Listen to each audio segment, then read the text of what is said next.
அனைவருக்கும் வணக்கம். நம்ம இன்றைக்கி பருப்பு உருண்டை குழம்பு தான் பார்க்க போகிறோம். அதற்கு வெங்காயம் பொடிசாக நறுக்கி வச்சுருக்கோம். சோம்பு பூண்டு ஒன்றும் பாதியாக அரைச்சி வச்சுருக்கோம்.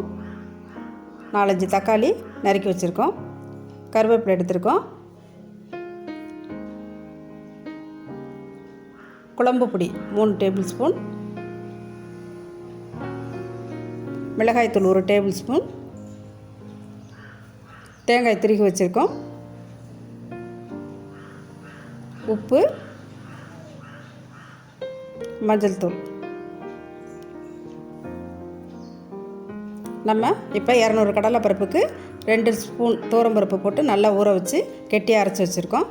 அந்த விழுதில் இப்போ சோம்பு பூண்டு அரைச்சி வச்சுருக்கிறதுல சிறிதளவு எடுத்து அதில் போட்டுக்கிறோம்.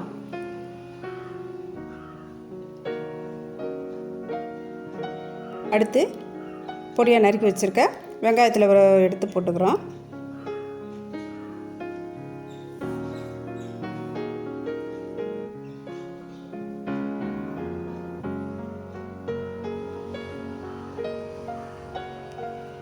தேங்காய் 1 கையளவு எடுத்து போட்டுக்கிறோம்.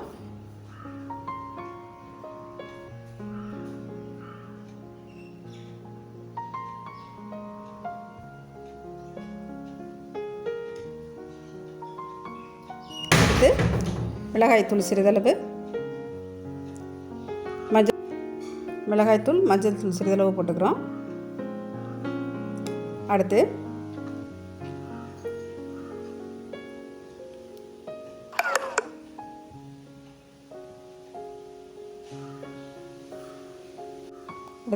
உப்பு சிறிதளவு போட்டுக்கிறோம். இப்போ கடைசியாக கருவேப்பிலை 2 கொத்து எடுத்து பொடியாக நறுக்கி அதில் போட்டு நல்லா இறுக்கமாக கெட்டியாக பிணைஞ்சி உருண்டை உருட்டி வச்சுக்கிறோம்.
இப்போ மிக்ஸி ஜாரில் பூண்டு திருகி வச்சுருக்க தேங்காய் 2ஐயும் போட்டு மையாக அரைச்சி வச்சுக்கிறோம்.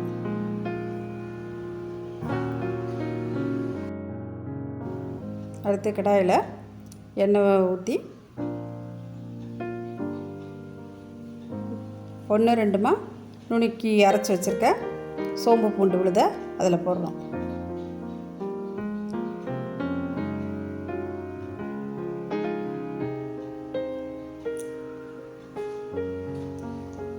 நல்லா சிவக்க பொரிய விடணும்.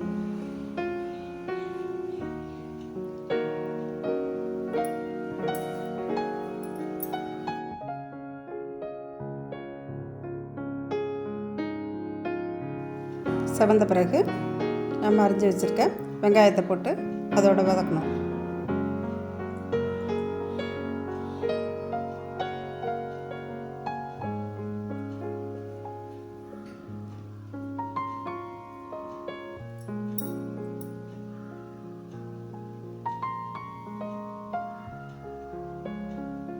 வெங்காயம் வதங்கின பிறகு கருவேப்பிலை சிறிதளவு போட்டு வதக்குறோம்.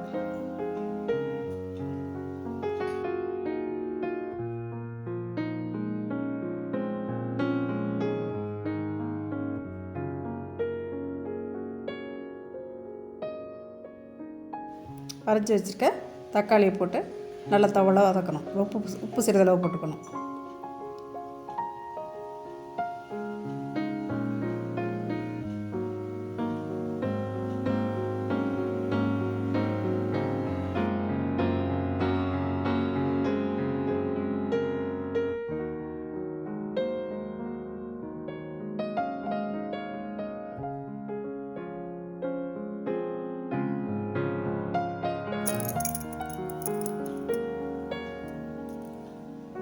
இப்போ நல்லா மைய வதக்கிக்கணும். வதக்கிட்டு அரைச்சி வச்சுருக்க அந்த தேங்காய் விழுதை அதில் சேர்த்துக்கணும்.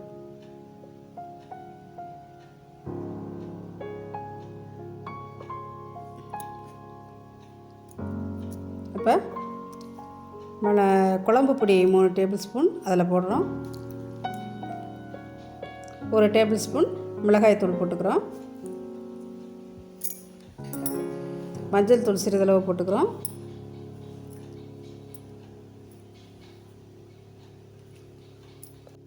குழம்பு பொடி மிளகாய் தூள் மஞ்சள்லாம் போட்ட பிறகு மஞ்சள் தூள்லாம் போட்ட பிறகு அரைச்சி வச்சுருக்க தேங்காய் விழுதை சேர்த்துக்கிறோம்.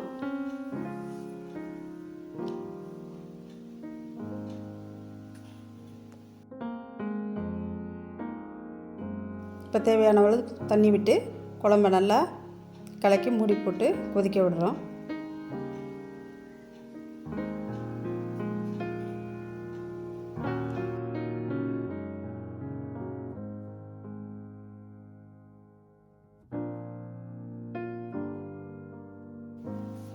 குழம்பு நல்லா மளமளன்னு கொதித்த பிறகு தீயை குறைச்சலாக வச்சுக்கிட்டு உருட்டி வச்சுருக்க உருண்டையை ஒன்று ஒன்றா அதில் போட்டு கொஞ்சம் நேரம் சிறு தீயில் வேக விடணும்.